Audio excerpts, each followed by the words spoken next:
Hello everyone.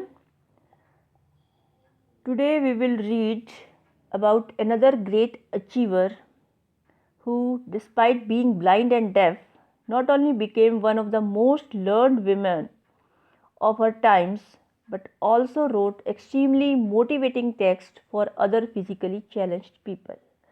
तो आज हम हेलन एडम्स केलर के बारे में पढ़ेंगे जो कि हैंडीकैप थी लेकिन फिर भी उन्होंने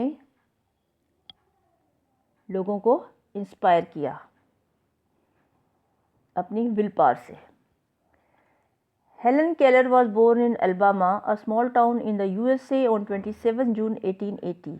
At the age of 18 months, she suffered from a fever that left her deaf, blind and unable to speak.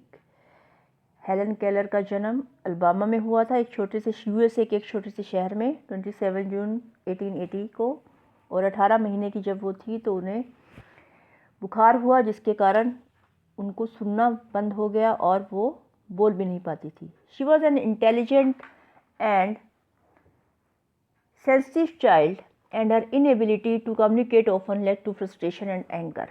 वो बहुत ही इंटेलिजेंट और भावुक चाइल्ड रही। अपनी अयोग्यता के कारण वो कम्युनिकेट नहीं कर पाती थी, इसके कारण उन्हें गुस्सा आता था और वो तनाव में भी रहती थी।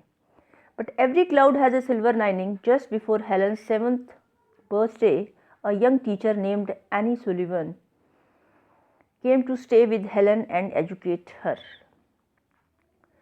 जब हेलन 7 years की थी, उसके 7वें बर्थडे पर एक यंग टीचर जिसका नाम एनी सुलिवन था वो उसके हेलन के साथ रहने आई और उसे पढ़ाना शुरू किया। At first miss Sullivan had a very hard time. Helen was naughty and disobedient. She ate like a savage and refused to wash her hands or comb her hair. If Miss Sullivan sat down to write a letter, she would spill ink on the paper. पहले तो miss Sullivan ने बड़ा मुश्किल time गुजारा क्योंकि Helen बहुत शरारती और डिसओबीडियंट थी, मतलब कहना नहीं मानती थी। वो जंगलियों की तरह खाती थी और अपने हाथ धोने से मना करती थी और बालों में कंघी करने से भी मना करती थी। अगर मिस सुलिवन कुछ पेपर पर लिखती थी तो वो उस पेपर पर इंक गिरा देती थी। Once she even locked Miss Sullivan up in her room and hid the key. Helen's father had to fetch a ladder and help Miss Sullivan to climb out through the window. एक बार miss Sullivan को उसने उनके कमरे में बंद कर दिया और चाबी छुपा दी। हेलन के फादर ने एक सीढ़ी ली और मिस सुलिवन को विंडो से बाहर निकाला। Miss Sullivan remained calm, firm and patient. She knew what terrible handicaps Helen had to struggle against. She herself had been almost blind as a child, though her sight had improved later. Miss Solomon बड़े शांत रहती थी और बड़ा धीरज था उनमें और वो दृढ़ निश्चयी थी। वो जानती थी कि हेलन कैसे इस बीमारी से जूझ रही है, मतलब वो हैंडीकैप है इसलिए उसे ये चीज़ बुरी लगती है, उसे स्ट्रगल करना पड़ रहा है क्योंकि जो मिस सुलेवन थी वो भी बचपन में उन्हें दिखाई नहीं देता था प्रॉपरली, लेकिन धीरे धीरे उनकी आईसाइट इम्प्रूव हो गई। Soon after she arrived, she gave Helen a beautiful doll. Then she took Helen's hand and in deaf and dumb language, she spelled DOLL on Helen's palm.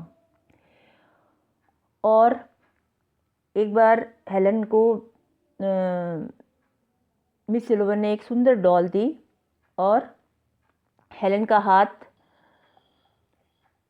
लिया और डेफ एंड डम की जो language होती है उन्होंने उसकी हाथ की हथेली पर, पाम होती है हथेली, हथेली पर DOLL लिखा। This was the beginning of Helen's education. Miss Sullivan took every opportunity to spell out different words on Helen's palm. यह हेलन की शिक्षा की शुरुआत थी और मिस सुलिवन कोई भी मौका नहीं छोड़ती थी और वो हेलन की हथेली पर अलग अलग शब्द की स्पेलिंग लिखती थी। Helen had an intelligent and tireless mind. By the time she was 7, she was learning to read and write and count in Braille. She had also invented over 60 different signs with which she could talk to her family. Helen बहुत intelligent थी और उनका mind जो था वो थकता नहीं था, टायर्ड नहीं होता था। जब वो 7 साल की थी तो उन्होंने लिखना और पढ़ना शुरू कर दिया। किसकी सहायता से? ब्रेले लिपि की सहायता से। और उन्होंने 60 डिफरेंट साइंस उनको इन्वेंट किया, खोज की, जिससे कि वो अपने परिवार से बात कर सकती थी। Most deaf people cannot talk, but Helen was determined to learn. It took her a long time and she made many mistakes because she could not hear what her teacher was saying. बहुत से जो def लोग हैं वो बात नहीं कर सकते, लेकिन हेलन ने सीख लिया था। उसे ये सीखने के लिए ज़्यादा टाइम लगा, लेकिन उसने बहुत गलतियाँ भी की, लेकिन वो because she could not here what her teacher was saying, क्योंकि वो सुन नहीं सकती थी कि उसकी टीचर क्या बोल रही थी। But she did learn to talk, लेकिन उसने बात करना सीख लिया। Not only in English but in French also. English ही नहीं, फ्रेंच भी सीख ली। This remarkable girl insisted on studying in a school for normal girls and later on graduated from Radcliffe college. इस अद्भुत लड़की ने नॉर्मल लड़कियों के स्कूल में पढ़ने का आग्रह किया, मतलब ज़ोर लगाया। इंसिस्ट मतलब होता है आग्रह करना, ज़ोर लगाना। और बाद में रेडक्लिफ कॉलेज से ग्रेजुएशन की। She thus became the first deaf blind person to graduate from a college. वो उस कॉलेज की पहली डेफ ब्लाइंड लड़की थी जिसने ग्रेजुएशन की थी। Helen Keller lived a long, happy and fruitful life. She spent more than 50 years trying to help other physically challenged people all over the world through counseling. In her travels around the world, she also visited India. She died at the ripe old age of 88.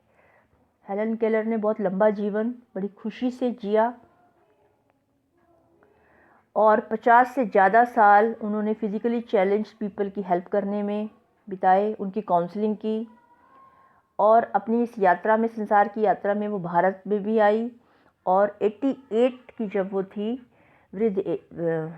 Old हो गई थी, तब उनकी मृत्यु हो गई थी।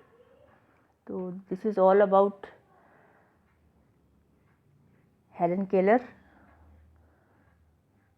तो आपने देखा कि अगर हमारे अंदर विल पावर हो, स्ट्रॉन्ग डिटर्मिनेशन हो, तो कोई भी काम मुश्किल नहीं है। तो इसकी जो एक्सरसाइज है उसकी PDF आपको प्रोवाइड कर दी जाएगी। तो read it thoroughly and try to do exercise yourself. Thank you.